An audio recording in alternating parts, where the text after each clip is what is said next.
2012-yil o'sha Moskvaga o'tdan ham Moldaviya bilan Moskvada shu ozgina ilm olgani borganman, Xudoga shukr o'sha yerda.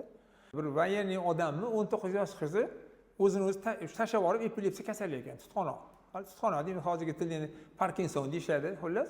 Shu insonga so'rab qoldi, "San dedi shunaqa narsalarga qanaqa bormi narsang?" deb qoldi. Men ham shunaqa o'sha bir yeydigan qorishmamiz, mashalloh, o'sha yeydigan qorishmani berdik, 3 oy iste'mol qildi. Ichadigan damlamasi ham bor edi. Allohning izni bilan shu issiq paytda tashar ekan u ko'proq. Uniki letniy variant ekanda, demak. Suvda o'zini tashlab yuborar ekan, shu til orqaga ketib qoladi, kelib tortib qolsa tortib qolmasa ketib qoladi. Ular 3 oy yedi. Tashlamadi. Hozir o'sha qizni 19 yosh qiz, hozir o'sha tam 13 yil bo'lgan bo'lsa, ikkita bolasi bor. Bitta qiz, bitta o'g'il. Bizlar bilan telefonlashib, "Здравствуй, до свидания" deb turadi. "Sen sababchi bo'lgansan" deb turadi. Men sababchi bo'lganman, men shifo bermayman, yana bir bor aytaman. Shunaqa voqealar ham bo'lgan, Xudoga shukr, istoriyada.